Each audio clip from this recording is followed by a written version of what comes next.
La Bible révèle que la fin de toute chose est proche et que Dieu appelle tout homme à pouvoir se réjouir de la seconde venue de Jésus-Christ.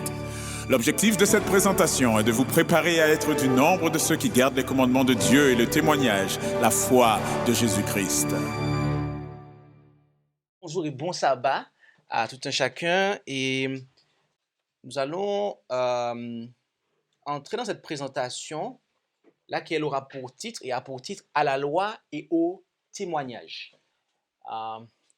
Mais avant de ce faire, nous allons invoquer la présence du Seigneur par la prière et j'inviterai toutes celles et ceux qui le peuvent à pouvoir se prosterner avec moi.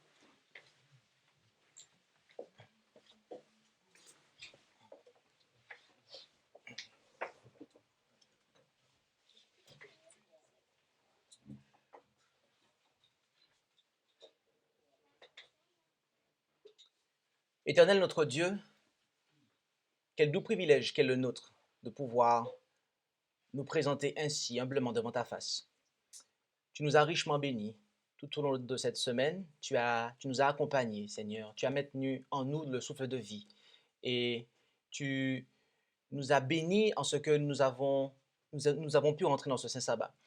Et maintenant, Seigneur, après avoir passé un premier temps dans la louange, dans l'étude, dans la lecture de ta parole, la lecture des psaumes et des différents conseils relatifs à notre gestion chrétienne de la vie ainsi qu'à notre travail missionnaire, tu nous convies, Seigneur, à un moment tout particulier où nous allons considérer ta parole.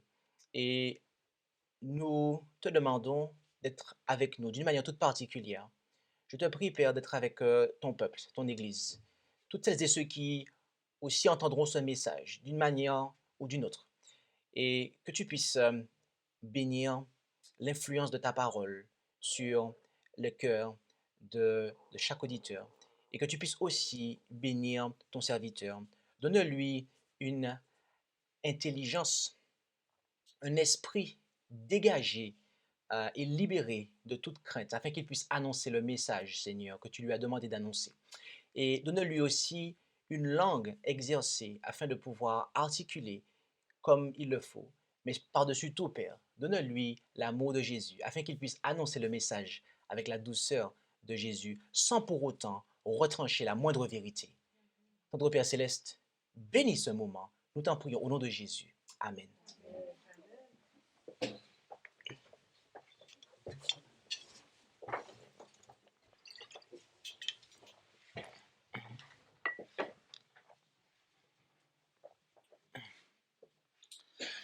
Le texte de base de cette présentation se trouve en Ésaïe 8, versets 19 et 20, où nous lisons « Et si l'on vous dit, consultez les évocateurs d'esprit et les devins, ceux qui chuchotent et qui murmurent, dites, un peuple n'ira-t-il pas vers son Dieu?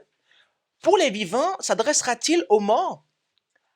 Verset 20, « À la loi et au témoignage. Et si le peuple ne parle pas ainsi, point d'aurore pour lui. » Le prophète Ésaïe dénonce ici les sources sur lesquelles Akaz et beaucoup d'autres en Juda comptaient pour obtenir des conseils et de l'aide. Par leurs iniquités, les enfants d'Israël s'étaient coupés de Dieu, comme l'avait fait Saül, de sorte que le Seigneur cessa de leur répondre, tel qu'on peut le voir en 1 Samuel 28, verset 6. Et comme Saül, les gens se tournent maintenant vers les démons pour obtenir des conseils et de l'aide. Le spiritisme était alors, comme aujourd'hui, répandu. Et le résultat était que le peuple cherchait les esprits pour être guidé. Les médiums parlaient à voix basse. C'est pour ça qu'il est dit qu'ils chuchotaient. Et voyez-vous, il y a quelque chose de ridicule, mais aussi de méprisant dans ces termes. Car les agents du diable recouraient souvent aux moyens les plus insensés et les plus dégradants pour établir des contacts avec les esprits. En consultant les esprits des morts, qui en réalité n'étaient autres que les esprits des démons, en fait, des mauvais anges. Les hommes deviendraient inévitablement comme eux quant au caractère ainsi qu'à leurs actions. Satan exerce une influence pratiquement illimitée sur ceux qui abandonnent la loi et le témoignage au bénéfice des messages les plus agréables de ces mauvais esprits. L'alternative à la consultation des médiums ou des devins ou de ceux qui invoquent les morts, les esprits des morts, eh bien, est de rechercher Dieu. C'est de consulter Dieu, de chercher son Dieu. Car c'est le comble de la folie pour Israël, pour le peuple de Dieu, que d'abandonner Dieu, l'auteur de la vie, pour se livrer à l'auteur de la misère et de la mort. En Ecclésiaste chapitre 9, verset 5, nous lisons « Les vivants, en effet, savent qu'ils mourront, mais les morts ne savent rien. Il n'y a plus pour eux de récompense, car leur mémoire est mise en oubli. » Étant donné que les morts ne savent rien, il est évident qu'ils ne peuvent pas être consultés et que toute prétention à le faire est une ruse du diable. L'homme n'est capable d'aucune folie plus élevée que d'abandonner le Dieu vivant et de se mettre sous l'influence de l'auteur de la mort. Et ceux qui refusent la vérité parce qu'elle ne leur plaît pas sont alors sans défense contre les mensonges du diable. Comme l'apôtre Paul nous le dit en 2 Thessaloniciens 2, versets 9 à 11, l'apparition de cet impie aura lieu avec la force de Satan, avec toute puissance, avec des prodiges et de faux miracles, et avec toutes les séductions de l'iniquité parmi ceux qui se perdent, parce qu'ils n'ont point reçu l'amour de la vérité pour être sauvés. C'est pourquoi Dieu leur enverra un esprit efficace d'égarement pour qu'ils croient aux mensonges. La loi dont le prophète Ésaïe parle, autrement dit Torah, dénote toute la volonté révélée de Dieu. Et c'est le terme biblique commun pour les écrits inspirés de l'Écriture, en particulier ceux de Moïse. En effet, en Deutéronome 31, verset 9, nous lisons « Et Moïse écrivit cette loi et la donna aux sacrificateurs, enfants de Lévi, qui portaient l'arche de l'alliance de l'Éternel, et à tous les anciens d'Israël. » Et nous pouvons aussi comparer avec Nombre 19, verset 14, Deutéronome 4, verset 44, 30, verset 10 et Proverbe 3, verset 1. Ésaïe dirige les hommes loin des paroles et de la sagesse des démons, mais aussi des hommes, pour les amener à la sagesse révélée de Dieu. Mais il parle également du témoignage. Le témoignage est quant à lui le témoignage rendu par les prophètes. En effet, en Apocalypse 19, verset 10, nous lisons « Or, je me mettais à ses pieds pour l'adorer, mais il me dit, garde-toi de le faire. Je suis ton compagnon de service et celui de tes frères qui ont le témoignage de Jésus. Adore Dieu, car le témoignage de Jésus, c'est l'esprit de prophétie. » D'accord? Et 3 chapitres plus loin, nous considérons les versets suivants, versets 8 et 9, Apocalypse 22, versets 8 et 9. « Et moi, Jean, je suis celui qui ai vu et entendu ces choses. Et après les avoir entendues et vues, je me mettais au pied de l'ange qui me les montrait pour l'adorer. Mais il me dit, garde-toi de le faire, car je suis ton compagnon de service et celui de tes frères, les prophètes, et de ceux qui gardent les paroles de ce livre. Adore Dieu. » Donc remarquez que ici, là, esprit de prophétie est substitué, est remplacé par tes frères, les prophètes. Donc, lorsqu'on parle du témoignage, il s'agit de l'esprit de prophétie, du témoignage rendu par les prophètes, lequel est le témoignage de Jésus, en fait. Les prophètes de Dieu sont ses témoins ou ses porte-paroles, et le témoignage qu'ils ont rendu est son message de sagesse et de vie. Ésaïe dirige les hommes vers la parole de Dieu, en définitive, comme étant la norme de la vérité et le guide pour une vie de justice. Dieu s'est révélé dans sa parole.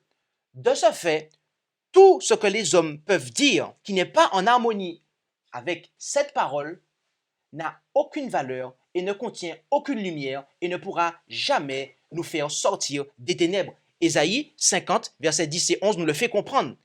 Qui d'entre vous craint l'Éternel? Qui écoute la voix de son serviteur?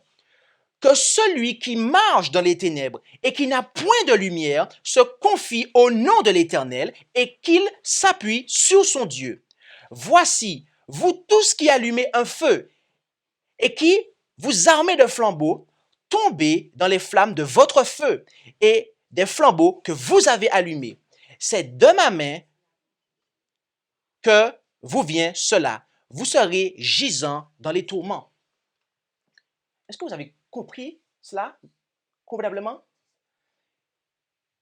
Le Seigneur dit ici, mes amis, que si nous marchons dans les ténèbres, nous devons nous confier en Dieu.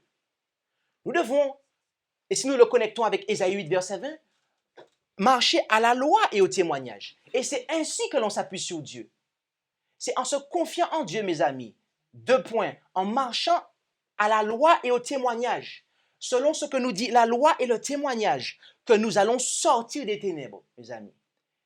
Mais si nous allumons nos propres torches, c'est-à-dire que nous nous appuyons sur autre chose que la loi et le témoignage pour nous éclairer, Dieu nous dit qu'on va perdre notre vie, mes amis. La torche même que nous allons allumer va nous faire périr.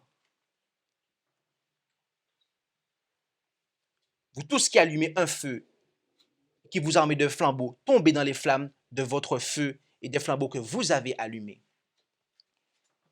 À la loi et au témoignage, mes amis, c'est une lumière qui vient de Dieu.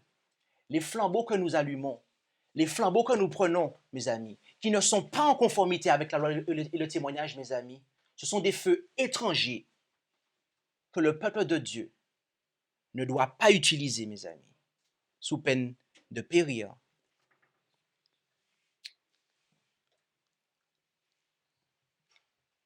L'inspiration nous dit ce qui suit dans la tragédie des siècles de la page 607, paragraphe 2, à la page 608, paragraphe 2, concernant la première application de cela. Tous ceux qui se complaisaient dans une habitude coupable ou dans un péché conscient feraient la voie aux tentations de Satan. Séparés de Dieu, privés de la protection de ses anges et désormais sans défense, ils deviennent la proie du malin. Ceux qui se mettent ainsi sous sa domination ne se doutent guère qu'il fera d'eux des instruments pour en entraîner d'autres à la ruine. Le prophète Ésaïe déclare: « Si l'on vous dit, consultez ceux qui évoquent les morts et ceux qui prédisent l'avenir, qui poussent des sifflements et des soupirs, répondez, un peuple ne consultera-t-il pas son Dieu? S'adressera-t-il aux morts en faveur des vivants? À la loi et au témoignage. Si on ne parle pas ainsi, il n'y aura point d'aurore pour le peuple. » Si les hommes recevaient la lumière qui jaillit des Écritures touchant la nature de l'homme et l'état des morts, ils verraient dans les prétentions et les manifestations du spiritisme la puissance de Satan agissant par des signes et des miracles mensongers. Mais plutôt que de renoncer à une liberté et à des péchés agréables au cœur naturel, les multitudes ferment les yeux à la lumière, vont de l'avant sans se soucier des avertissements et tombent dans les pièges de l'ennemi. Parce qu'ils n'ont pas reçu l'amour de la vérité pour être sauvés, Dieu leur envoie une puissance d'égarement pour qu'ils croient au mensonge. Ceux qui s'élèvent contre le spiritisme ne font pas la guerre à des hommes seulement, mais au diable et à ses anges. Ils entrent en lutte avec les dominations, avec les esprits méchants dans les lieux célestes. Satan ne cédera pas un pouce de terrain sans y être contraint par la puissance des saints anges. Le peuple de Dieu doit pouvoir lui résister comme l'a fait le Sauveur. Par le mot, il est écrit. Satan cite aujourd'hui les Écritures comme il le faisait au jour du Christ et il en tord le sens pour appuyer ses séductions. Ceux qui veulent tenir bon à l'heure du péril doivent, à titre personnel, comprendre la parole inspirée. Bien des personnes seront visitées par des esprits de démons, personnifiant des parents ou des amis défunts qui leur enseigneront les hérésies les plus dangereuses. ces intrus feront appel à leur plus tendre sympathie et appuieront leur dire par des miracles. Pour être capable de les repousser, il faut connaître la vérité scripturaire qui nous révèle que les morts ne savent rien et que les revenants sont des esprits de démons.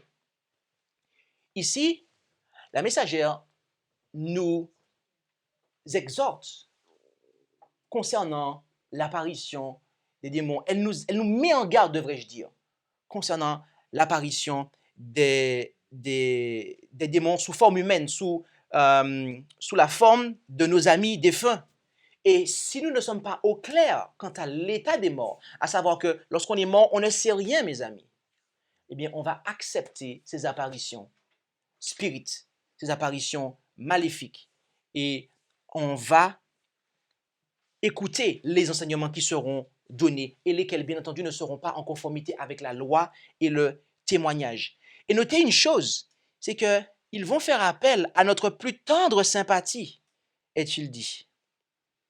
Ces intrus feront appel à leur plus tendre sympathie.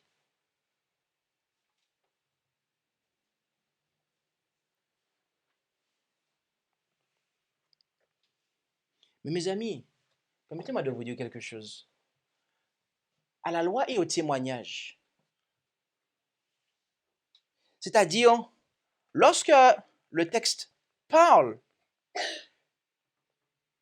d'aller consulter les morts, cela ne se réfère pas simplement à ceux qui sont morts physiquement. Cela se réfère aussi, et par extension, à ceux qui sont morts spirituellement, en fait.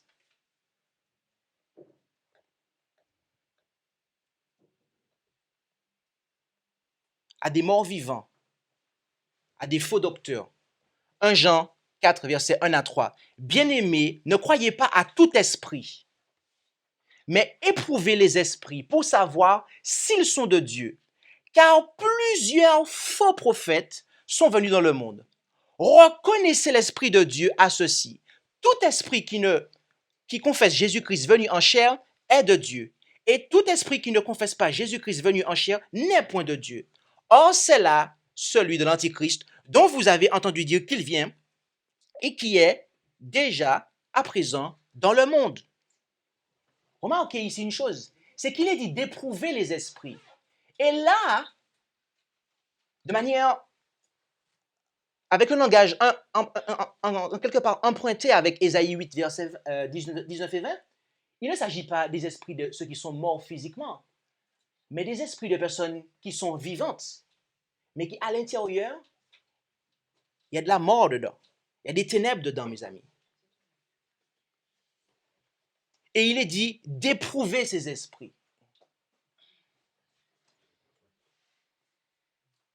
D'éprouver ces esprits. Mes amis, la loi et le témoignage sont l'unique test de toute doctrine. En effet, dans l'ouvrage Faith and Works, à la page 97, paragraphe 1, le prophète énonce une vérité par laquelle nous pouvons tester toute doctrine, à la loi et au témoignage. Si l'on ne parle pas ainsi, il n'y aura point d'aurore pour le peuple. Ésaïe 8, verset 20. Bien que l'erreur abonde dans le monde, il n'y a pas de raison pour que les hommes restent dans les ténèbres.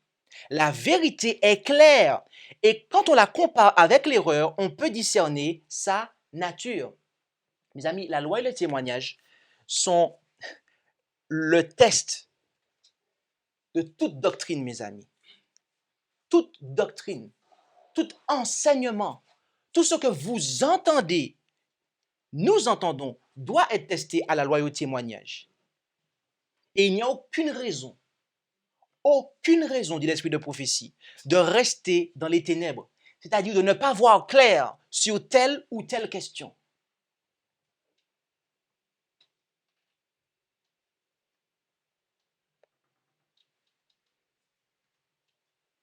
Et à l'avenir, ces choses nous ont été annoncées. En effet, dans la lettre 238 de l'année 1903, paragraphe 11, à l'avenir, les superstitions de Satan, tout du moins, prendront de nouvelles formes. De fausses théories, revêtues de vêtements de lumière, seront présentées au peuple de Dieu. Ainsi, Satan essayera de tromper, si possible, les élus mêmes. Notre mot d'ordre doit être à la loi et au témoignage. Si l'on ne parle pas ainsi, il n'y aura point d'aurore pour le peuple. Remarquez, les superstitions de Satan prendront de quoi? De nouvelles formes. Mais le contenu sera-t-il différent? Bien entendu que non. Mais on ne pourra le détecter que si on marche à la loi et au témoignage. Mais si on ne marche pas à la loi et au témoignage, c'est-à-dire si on ne marche pas par la foi, mais qu'on marche par la vue, mes amis, et qu'on regarde les formes, eh bien on sera trompé, mes amis. Par contre, si on compare toutes choses par un il est écrit, quelle que soit la forme que cela prend, quelle que soit la personne qui est devant nous, que ce soit un esprit de démon, en fait, qui prend la forme d'un défunt, ou que ce soit un être vivant qui nous apporte un enseignement qui est différent. Si nous marchons à la loi et au témoignage, si nous marchons par la foi, mes amis, nous pouvons le détecter. C'est notre seule sauvegarde, mes amis. Notre seule sauvegarde, comme nous le dit la messagère dans la tragédie des siècles, à la page 643 et 644, paragraphe 1 pour chacune des pages que j'ai citées. À la loi et au témoignage. Si l'on ne parle pas ainsi, il n'y aura point d'aurore pour le peuple. Je m'arrêterai ici. Vous avez entendu ce qui est dit là? Il n'y aura point d'aurore pour qui? Pour le pasteur?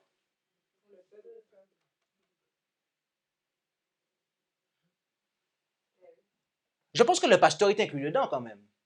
Et les pasteurs aussi. Mais là, le texte précise le peuple. Parce que des fois, le peuple a une tendance à écouter sans trop examiner ce qu'on lui dit. Pas d'aurore pour le peuple. Je continue dans la déclaration. La parole de Dieu est donnée aux croyants comme sauvegarde contre les faux docteurs et les esprits séducteurs. Satan se sert de quelques moyens? De tous les moyens pour empêcher les gens de se familiariser avec les Écritures, dont les déclarations claires et précises dévoilent ses desseins. Chaque réveil, est-il dit? Est-ce que c'est la moitié? Est-ce que c'est 99%? C'est chaque réveil du peuple de Dieu est marqué par un redoublement d'activité de la part de l'ennemi. Je vous pose une question. Est-ce que vous croyez que nous sommes dans un réveil ici? D'accord, merci. Continuons. Chaque réveil du peuple de Dieu est marqué par un redoublement d'activité de la part de l'ennemi. Il rassemble maintenant ses dernières énergies pour un assaut final contre le Christ et ses disciples. La grande et suprême séduction est imminente. L'Antichrist va opérer ses plus grands prodiges sous nos yeux. La contrefaçon sera si parfaite qu'il ne sera possible de la démasquer que par les Écritures. Ok, attendez mes amis. Si j'ai été suspendu aux lèvres du pasteur Bolot, est-ce que je pourrais discerner cette grande contrefaçon? Non. Si j'ai été suspendu aux lèvres de pasteur Alan Stump, est-ce que je pourrais discerner cette contrefaçon? La liste sera encore longue, mes amis. Que par les Écritures, mes amis, que par les Écritures. C'est en effet par ces dernières qu'il faut éprouver la nature de 99% des déclarations.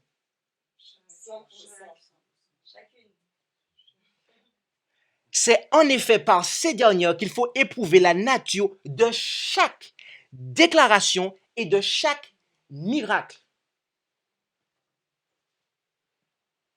Ceux qui s'efforcent d'observer tous les commandements de Dieu devront affronter l'opposition et la moquerie. Ce n'est que par la confiance en Dieu qu'ils pourront subsister.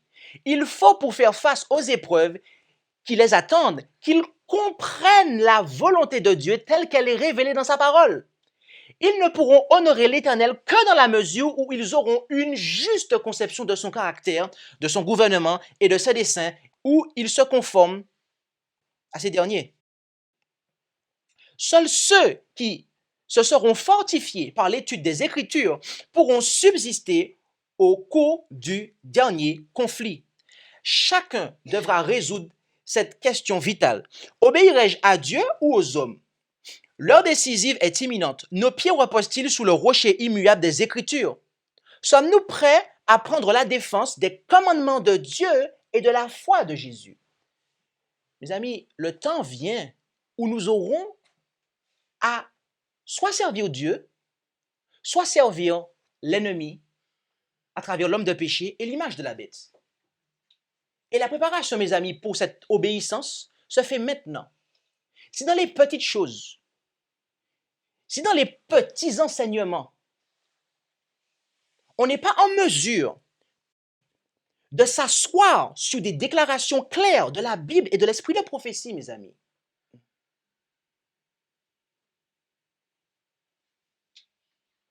mais qu'on se laisse entraîner par une sympathie envers un esprit qui nous apporte des enseignements qui sont contraires à la Bible et l'esprit de prophétie.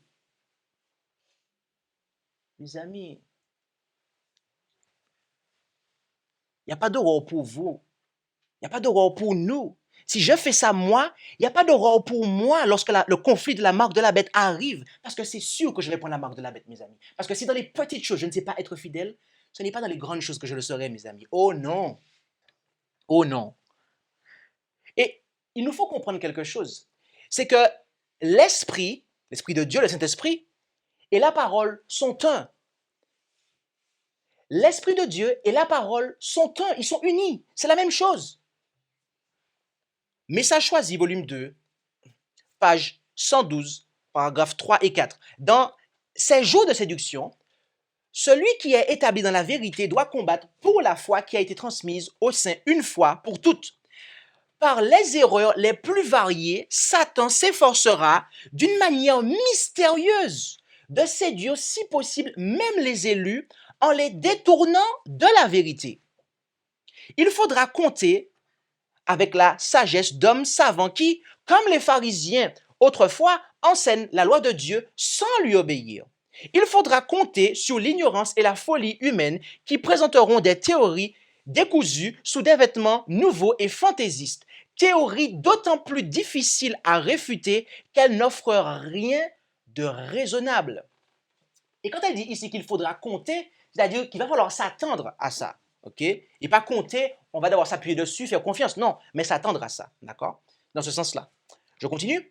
Il y aura de faux songes et de fausses visions contenant quelques parcelles de vérité, mais qui tendront à éloigner de la vérité originelle. Je m'arrête ici. Au cours de toute mon expérience chrétienne, j'ai rencontré un nombre incalculable de personnes qui ont des rêves, des songes, etc. Et que pour ces personnes-là, ces rêves et ces songes viennent de Dieu, en fait.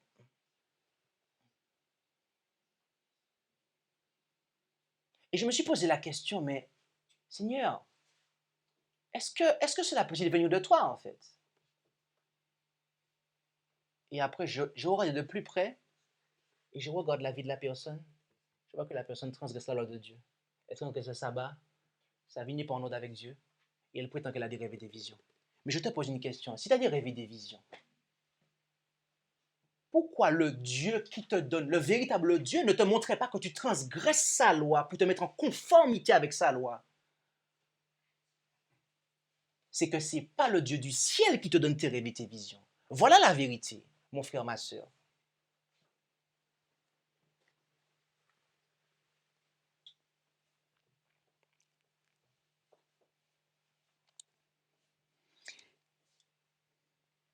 Après, elle cite Ésaïe 8, verset 20. Elle continue. S'ils amoindrissent la loi de Dieu, s'ils ne font pas attention à sa volonté révélée dans ces témoignages de son esprit, ce sont des séducteurs. Qui est-ce qui a dit que ces gens-là sont des séducteurs? Non. Qui est-ce qui a dit ça? Jean-Christophe Bolotte? L'esprit de prophétie, mes amis. Ils sont influencés par des impulsions et des impressions qu'ils attribuent au Saint-Esprit et auxquelles ils donnent plus de poids qu'à la parole inspirée. Ils voient dans chacune de leurs pensées et dans chacun de leurs sentiments un effet de l'action de l'Esprit. Aussi, quand on cherche à les raisonner au moyen des Écritures, ils se disent en possession de quelque chose de plus sûr. Mais alors qu'ils se croient conduits par l'Esprit de Dieu, ils suivent en réalité une imagination dont Satan est l'auteur.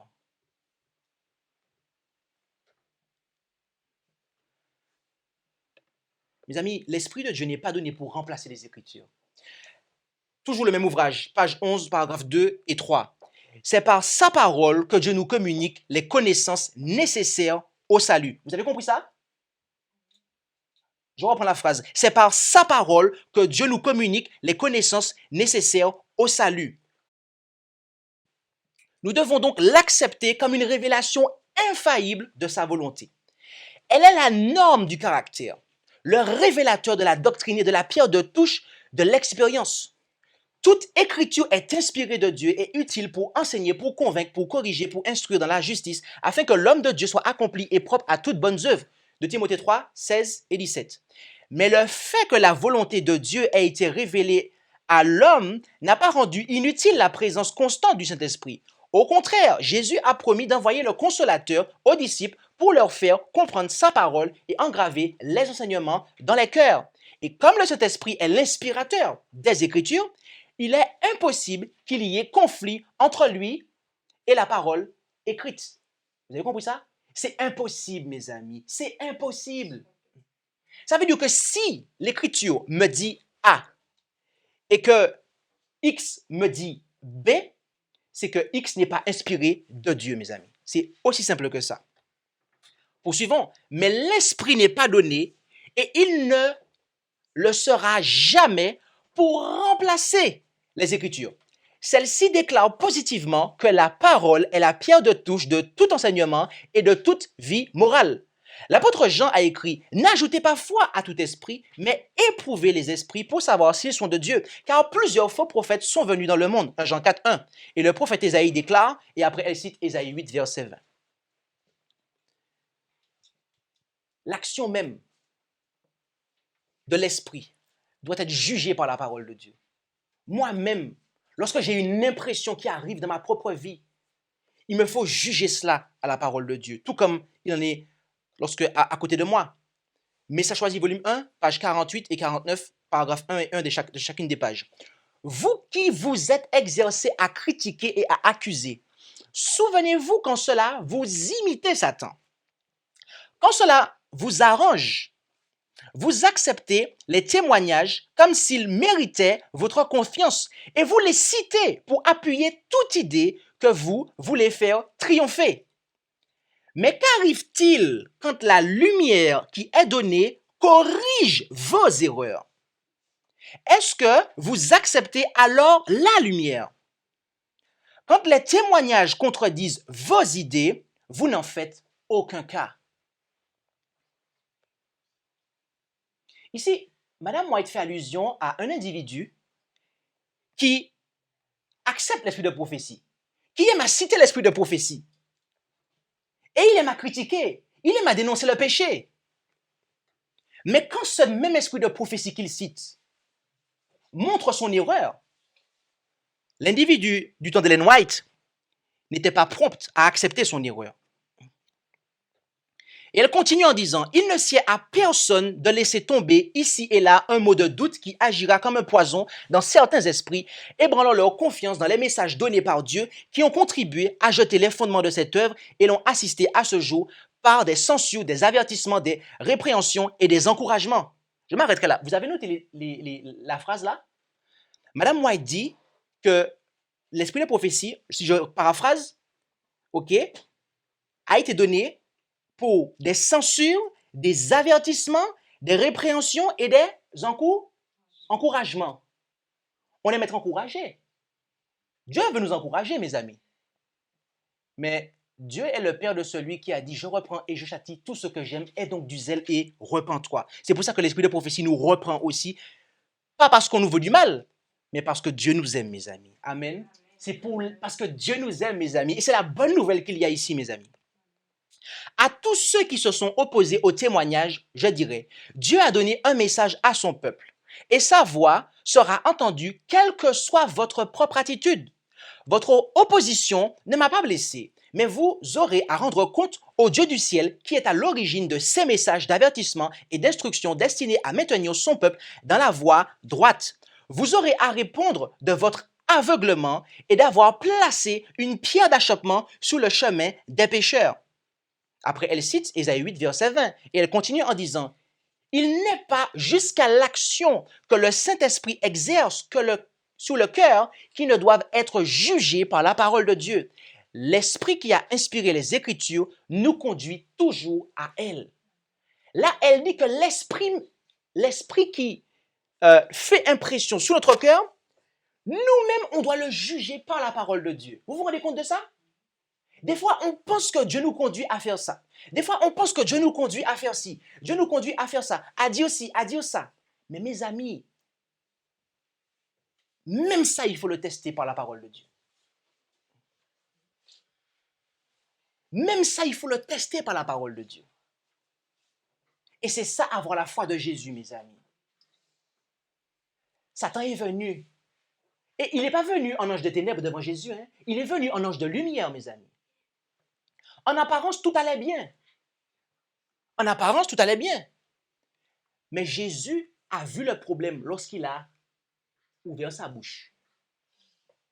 La première déclaration qui est tombée, Jésus a tout de suite vu que ça ne collait pas à la loi et au témoignage. Et Jésus lui a dit, il est écrit, mes amis. Satan est venu à Jésus avec la sympathie, avec l'amitié. C'est un ange de lumière à la base, n'oubliez pas ça. Mais la première chose qui compte pour Jésus, ce n'est pas l'amitié, ce n'est pas la sympathie, c'est la parole de Dieu. C'est la parole de Dieu, mes amis. Et si Jésus avait plus compté sur la sympathie ou la présence d'un ange, il aurait péché, mes amis. Il aurait péché et nous serions tous perdus, mes amis. C'est pour cela que nous devons mener des investigations personnelles. Les enseignants eux-mêmes doivent examiner pour eux-mêmes. En effet, dans Témoignage sur l'école du sabbat, page 61, paragraphes 1 et 2, il est dit « Ceux qui ont été appelés à enseigner ou à tenir un poste de responsabilité ne devraient pas se contenter du résultat de recherches faites par d'autres, mais examiner eux-mêmes toute vérité proposée. S'ils ne forment pas en eux cette habitude, connaissances et vie personnelle seront entachées de superficialité. Les opinions de vos collègues peuvent vous être utiles, certes, mais vous ne pouvez vous y appuyer en consentant à n'en point en avoir de propre. Il vous appartient d'examiner les vérités que vous avez été amenés à croire jusqu'à ce que vous ayez la certitude qu'elles sont exemptes d'imperfection. Vous perdez beaucoup en ne soumettant pas à la loi et au témoignage tout point de doctrine, car dans ce cas, il ne vous est pas possible de voir ni d'apprécier la vérité telle qu'elle est. Oh, puisse notre jeunesse apprécier le privilège accordé par Dieu. Il est dans la volonté du Père, en effet, que chacun puisse aller à la source de toute lumière pour être illuminé par l'Esprit promis à quiconque cherche humblement cette vérité et sache avec certitude qu'il l'a trouvée en apprenant alors que l'Esprit et la parole sont un. Quelle assurance n'en retirera-t-il pas? Il parlera avec puissance et proclamera ce qu'il aura appris de source sûre, convaincu de n'avoir pas suivi des fables habilement conçues. Avons-nous cette assurance, mes amis? L'assurance de ne pas avoir suivi des fables habilement conçues. Je pense que nous la voulons tous, mes amis. Nous la voulons tous. Et nous devons examiner, mes amis, ce que nous croyons, au point d'être sûr qu'il n'y a pas d'imperfection dans ce que nous croyons. Il n'y a pas de place pour l'imperfection dans la foi, mes amis. On ne devrait pas tolérer une zone d'imperfection. Si Jésus avait toléré une zone d'imperfection, rappelez-vous, il aurait péché, mes amis. Nos idées personnelles doivent être soumises à la parole de Dieu. Faith and Works, à la page 66, paragraphe 3. Avez-vous assimilé les précieuses vérités, point par point, comme elles ont été présentées? Ou avez-vous pensé suivre vos propres idées et opinions? Et lisez-vous, jugez-vous la parole de Dieu d'après vos opinions et vos théories? Ou bien comparez-vous vos idées et vos théories avec la parole de Dieu, permettant que les oracles vivants vous révèlent où sont les déficiences et les défauts de vos idées et de vos théories. Nous ne pouvons pas nous permettre de juger la parole de Dieu parce que nous croyons telle ou telle chose, à la loi et au témoignage. Sinon, on ne parle pas ainsi, il n'y aura point d'aurore pour le peuple. Ésaïe 8, verset 20. Ici, Ellen White s'adresse à quelqu'un et elle lui pose la question, en résumé. Est-ce que vous prenez la parole de Dieu pour appuyer vos idées? Ou plutôt, et je paraphrase toujours, est-ce que vous prenez vos idées et que vous les amenez en confrontation avec la parole de Dieu pour savoir si elles sont valables ou pas? C'est ça qu'elle disait à cet individu. Mes amis, si j'ai une idée et que je m'y attache et que, indépendamment de ce que la parole de Dieu me dit, indépendamment de ce que l'esprit de prophétie me dit, j'y reste attaché, je m'érige en juge de la révélation. Je m'érige en juge de la révélation.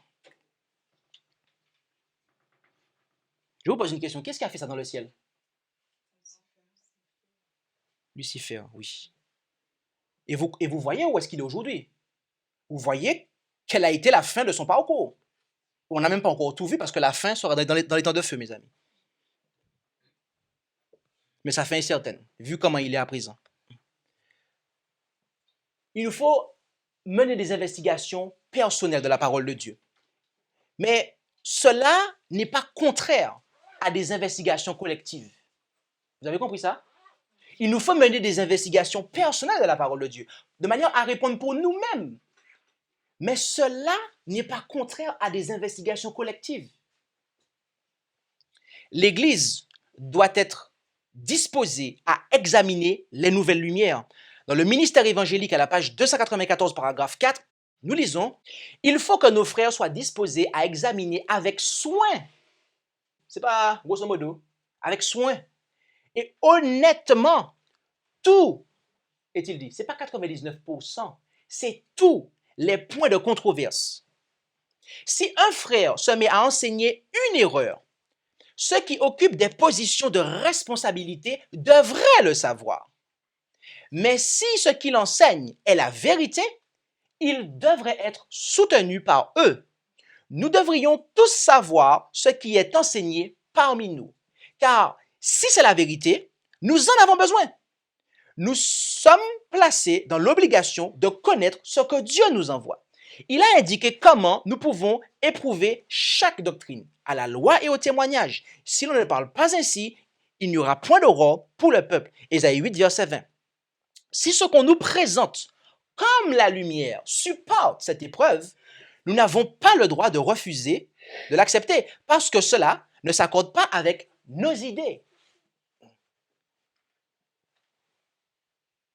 Il nous faut accepter, mes amis, d'examiner. Lorsque parmi nous se lève quelqu'un qui dit qu'il a une lumière, l'Église doit s'asseoir, d'accord, pour examiner. Et notamment, les frères qui occupent une position de responsabilité, d'accord?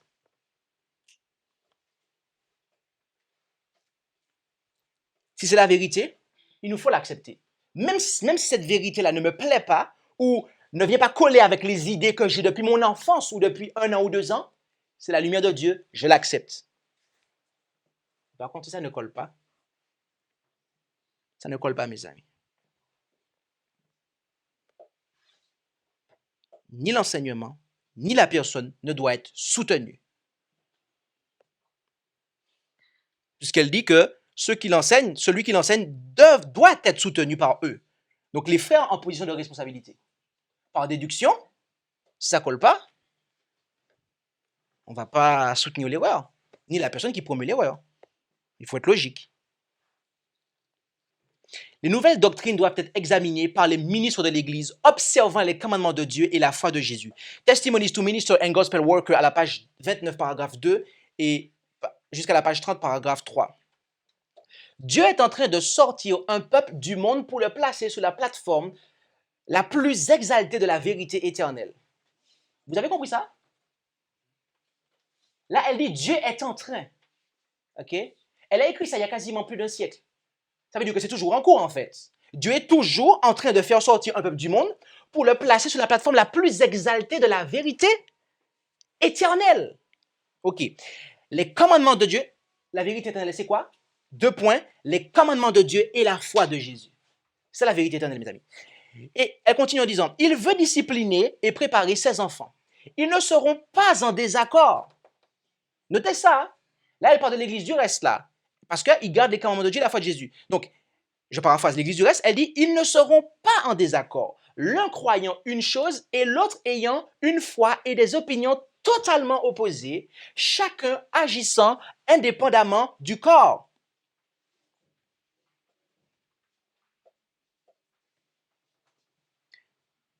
Si je prétends faire partie de l'église du reste, je ne peux pas prêcher un message qui diffère d'avec les autres messagers de l'église du reste, mes amis. C'est moi qui le dis? Ce n'est pas moi qui le dis, c'est la messagère.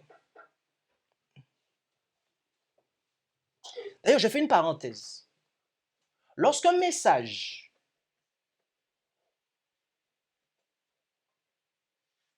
qui vient de la Bible, ou de l'esprit de prophétie, vient apporter un encouragement, on est content.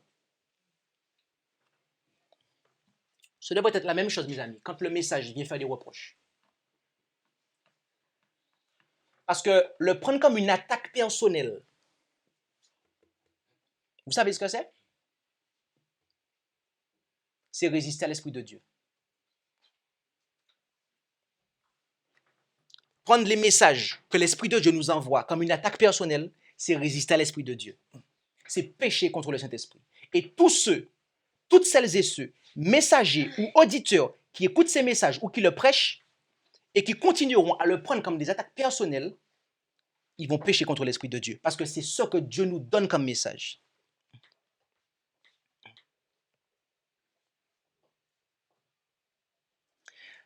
Par la diversité des dons et des ministères qu'il a donnés à l'Église, tous peuvent parvenir à l'unité de la foi. C'est possible, mes amis. Amen. C'est possible, amen. Si un homme adopte des points de vue sur la Bible, sans considérer l'opinion de ses frères, et justifie sa conduite en affirmant qu'il a le droit de professer ses propres opinions particulières pour ensuite les imposer aux autres, comment la prière de Christ pourra-t-elle s'accomplir? Et si un autre se lève et chacun réclame le droit de croire et de parler de ce qui lui plaît, sans référence à la foi du corps, où sera l'harmonie qui exista entre Christ et son Père et que Christ réclama aussi dans sa prière pour ses frères? En tant que ministre de l'Évangile, ayant la charge de le francophone, il est de mon devoir d'enseigner notre peuple en France, dans la francophonie, concernant une vie, pour avoir une vie, une foi, une pratique qui soit conforme à la parole de Dieu. Et Pasteur Lanston qui est aux États-Unis, Pasteur David Sims qui est aux Philippines, Pasteur Elvis qui est à Curaçao, etc., tous les ministres de l'Évangile, ils doivent faire la même chose dans leur pays. Amen? C'est ce que je nous demande. Mais imaginez-vous que moi, je décide de m'attacher à une idée personnelle. Et qu'en tant que ministre de l'Évangile, lors de ma préparation au baptême que je fais avec les candidats au baptême, je leur dis, mais ça, c'est la volonté de Dieu. OK? Dieu nous demande d'observer ça. D'accord? Je suis en train de former, de donner une forme particulière à l'œuvre en France. Et si les frères vont aux États-Unis, ou que des États-Unis viennent en France, qu'est-ce qui va se passer? Ce sont deux œuvres différentes, mes amis. Ce sont deux œuvres différentes. Deux critères différents, deux memberships différents. Ça, mes amis, c'est Babylone. Babylone. Bien que nous ayons une œuvre et une responsabilité individuelle devant Dieu, et notez bien ça, hein, nous ne devons pas suivre notre propre jugement indépendant sans prendre en considération les opinions et les sentiments de nos frères. Cette façon d'agir conduira au désordre dans l'Église. C'est elle qui le dit. Je l'ai dit avant elle, mais au final, elle finit par le dire. C'est le désordre, mes amis. Il n'y a pas d'ordre, c'est Babylone, la confusion. C'est le devoir des ministres de respecter le jugement de leurs frères. Mais leurs relations mutuelles ainsi que les doctrines qui sont enseignées doivent être examinées à la lumière de la loi et du témoignage. Alors, si les cœurs sont dociles pour recevoir l'enseignement, il n'y aura pas de division entre nous. Je reprends la phrase. Alors, si les cœurs sont dociles pour recevoir l'enseignement, il n'y aura pas de division entre nous. Moi, je dis amen à ça, mes amis.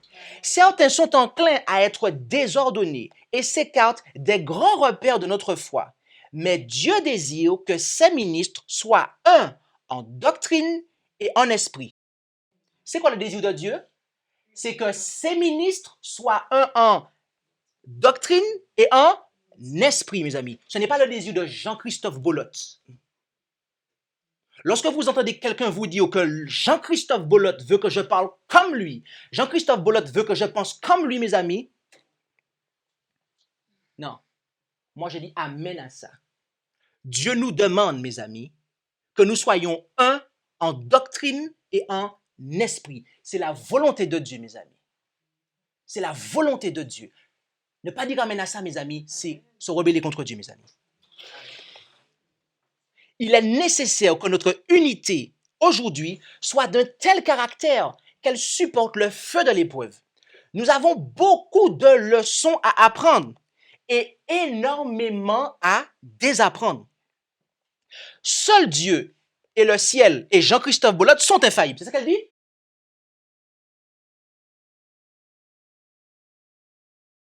Seul Dieu et le ciel sont infaillibles, mes amis. Ne vous appuyez pas sur mes paroles, mes amis. Je peux être votre pasteur depuis 1 an, 2 ans, 3 ans. Ne vous appuyez pas sur mes paroles, mes amis. Je suis faillible. Par contre, Dieu et le ciel sont infaillibles. J'ai des choses à apprendre et j'ai aussi des choses à désapprendre. Et je ne suis pas le seul, mes amis. Je peux vous le dire. Ceux qui croient qu'ils n'auront jamais à abandonner une opinion chérie n'auront jamais l'occasion de changer et ils seront joyeux, ils seront ravis, ils seront contents, ils seront désappointés, dit-elle. Ceux qui croient qu'ils n'auront jamais, je reprends, à abandonner une opinion chérie n'auront jamais l'occasion de changer et ils seront désappointés. Tant que nous nous accrochons à nos propres idées et opinions avec une persistance déterminée, nous ne pourrons pas parvenir à l'unité pour laquelle Christ a prié. Quand un frère reçoit une nouvelle lumière sur les Écritures, il doit expliquer franchement sa position. Et chaque ministre devra sonder les Écritures avec un esprit libre de préjugés pour voir si les points présentés peuvent être approuvés par la parole de Dieu. Et après, elle cite 2 Timothée 2, 24 et 25. Est-ce qu'elle dit que quand un frère reçoit une nouvelle lumière, il faut qu'il le prêche directement du haut de la chair? Il a des frères. Il n'est pas le seul. Ce n'est pas lui le fondateur de l'Église du reste quand même. C'est pas lui qui est la tête du mouvement. Rassurez-moi, il n'y a pas de pape dans ce mouvement. Non mais rassurez-moi, il n'y a pas de pape dans ce mouvement. D'accord, donc concertation quand il y a une nouvelle lumière. C'est ce que Dieu demande, mes amis. C'est tout. Parce que le jour qu'il y a un pape dans ce mouvement, moi je le quitte. Le premier, je vous le dis. Le jour qu'il y a un pape dans ce mouvement, je suis le premier à partir, mes amis. Et à qualifier ce mouvement qui suit cet homme-là de Babylone.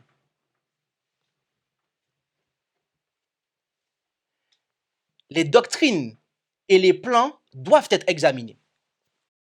Historical Sketches of the Foreign Mission of the Seventh-day Adventists, à la page 125, paragraphes 1 et 2.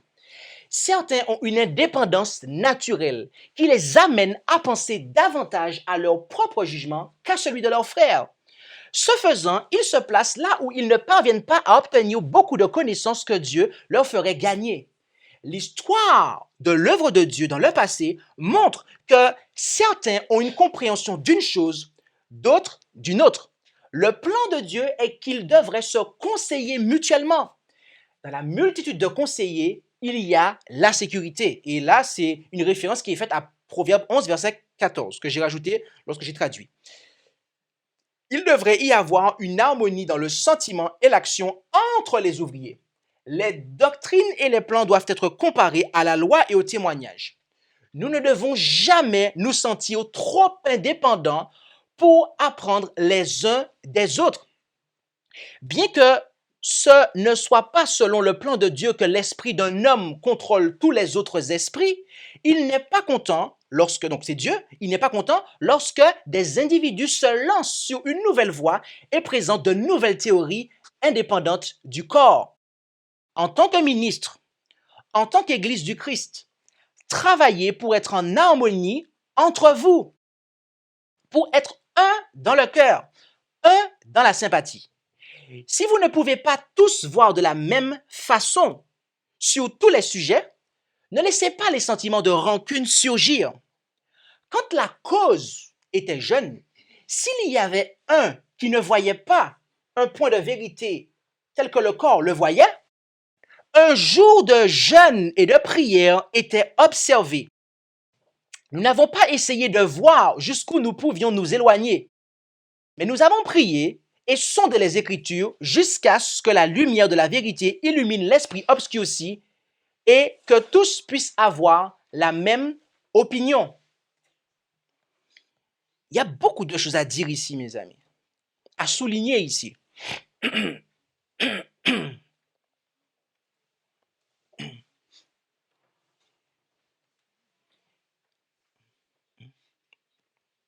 J'ai appris de nombreuses choses aux côtés de Pasteur Allen Stump et de Pasteur David Sims. Et je peux vous dire aussi qu'ils ont appris des choses avec moi. Nous avons appris mutuellement. Nous sommes mutuellement corrigés. Nous nous sommes mutuellement édifiés. Mais si j'avais agi avec indépendance et que je m'étais accroché à mes petites visions, mes amis, jamais j'aurais pu délaisser des idées erronées. Tout comme certains d'entre eux aussi. Ah oui, j'ai eu l'occasion de corriger mes grands frères dans le ministère. Je ne dirai pas sur quoi, je ne dirai pas qui. Mais mes amis, même quand vous êtes plus jeunes que de grands ministres, vous pouvez les corriger. Parce qu'il y a des sujets qui n'ont pas étudiés comme vous les avez étudiés.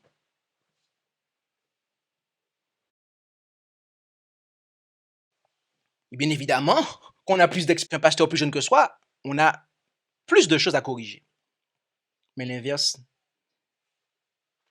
va aussi dans le même sens.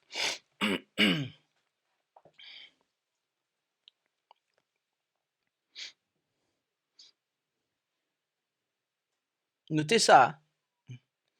Notez ça. Le plan de Dieu est qu'ils devraient se conseiller mutuellement. Dans la multitude de conseillers, il y a de la sécurité. Nous ne devons jamais nous sentir trop indépendants pour apprendre les uns des autres. Bien que ce ne soit pas selon le plan de Dieu que l'esprit d'un homme contrôle tous les autres esprits, il n'est pas content lorsque des individus se lancent sur une nouvelle voie et présentent des nouvelles théories indépendantes du corps. Il y a des personnes que j'ai eu l'occasion d'entendre parler et qui ont des idées. Et ils m'ont dit, oui, mais ça, on a déjà étudié ça par le passé. Et quand je demande c'est qui le on, ce n'est pas des personnes qui sont dans la vérité présente, mes amis. Je veux dire la vraie vérité présente. La vraie. Parce qu'il y en a une fausse. Parce que je suis désolé, mes amis. Lorsque vous acceptez soi-disant la vérité présente et que vous restez dans la dénomination, vous n'êtes pas dans la vérité présente.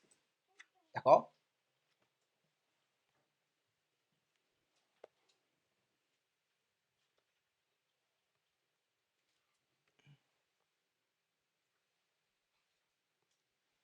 Il y a des gens qui étaient là avant nous, en fait. Que ce soit des gens qui sont vivants à l'heure actuelle, ou que ce soit des gens qui sont morts, les pionniers adventistes. Est-ce qu'avant d'avancer des visions, on a consulté ces deux catégories de personnes-là? Ceux qui sont vivants à l'heure actuelle et ceux aussi qui sont morts, pour savoir si on ne va pas en contradiction. À son époque, Madame White disait que lorsque il y avait quelqu'un qui s'élevait et qui avait un point de vue auquel il s'attachait qui était différent du reste du corps, elle a dit qu'une journée de jeûne était observée. Et qu'est-ce qu'ils faisaient pendant ce jour de jeûne, mes amis? Ils étudiaient la parole. Ils étudiaient la parole. Et elle dit à la fin que nous avons prié et sondé les Écritures jusqu'à ce que la lumière de la vérité illumine l'esprit obscurci et que tous puissent avoir la même opinion. Vous vous rendez compte de ça? Ils arrivaient tous à la même opinion. Mes amis, si après 176 ans d'adventisme, bien que l'apostasie a pris place, mais si le mouvement ne s'est pas disloqué à l'époque d'Ellen White, c'est parce que lorsqu'il y avait une nouvelle lumière qui arrivait, il jeûnait, priait, étudiait, et Dieu mettait tout le monde d'accord. Et c'est pour ça que le mouvement a pu subsister. Mais si on refuse de venir avec ses frères pour jeûner et prier et présenter ses vues de manière à être éventuellement corrigé, dans ce cas, on sera le responsable d'une dislocation. Et je peux vous dire, mes amis, il y a 6 ans de ça, j'ai été l'opposant d'une dislocation. Il y avait 2 partis. Il y avait un parti ici, et puis il y avait moi de ce côté-là. Et le parti qui était là, il n'était pas fondé sur la parole de Dieu, ni l'esprit de prophétie, mes amis. En apparence, mais en réalité, non.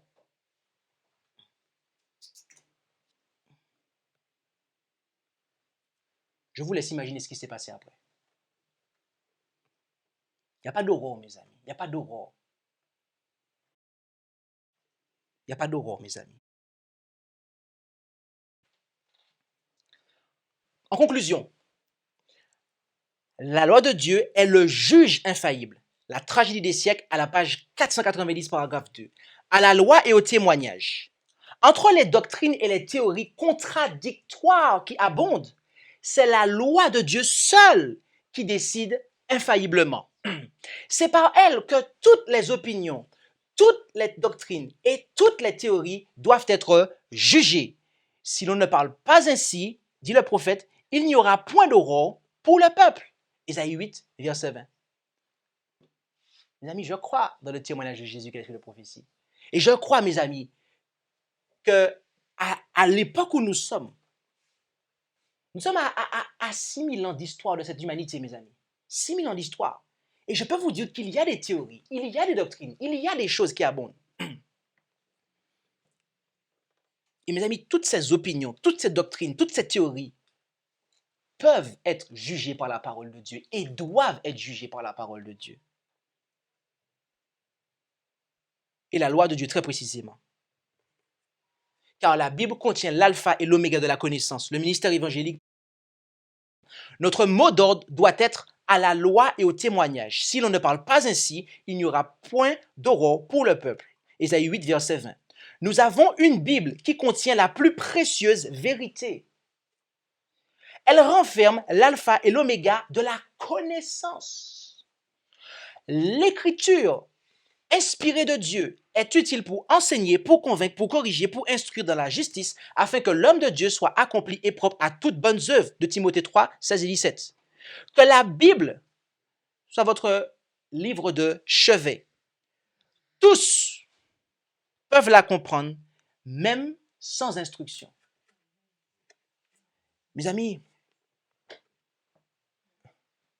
Dieu voit les dangers auxquels nous sommes confrontés en ces temps de la fin.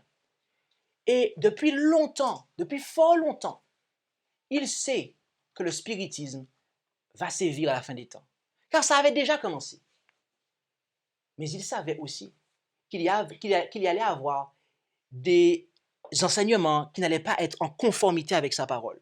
Il y allait avoir des esprits humains qui allaient avancer des théories qui ne seraient pas en conformité avec sa parole.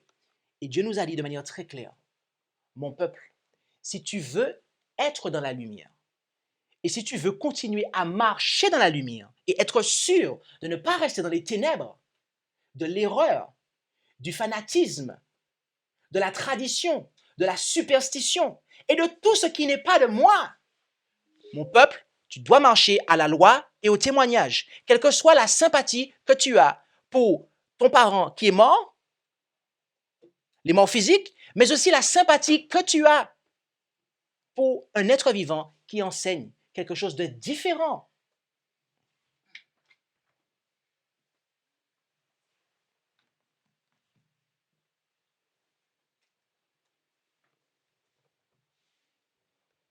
Je ne sais pas pour vous, mes amis, mais moi, c'est Jésus-Christ qui m'a sauvé. Je ne sais pas qu'est-ce qui vous a sauvé. Je ne sais pas qu'est-ce qui vous a lavé de vos péchés. Je ne sais pas qu'est-ce qui vous purifie. Mais moi, je sais que c'est Jésus-Christ, mes amis. Et Jésus-Christ, il est la parole de Dieu. Il m'a dit qu'il est le chemin, la vérité et la vie. Et il m'a dit que si je le suis, je ne marcherai point dans les ténèbres, mes amis. Et moi, je désire suivre Jésus-Christ, mes amis.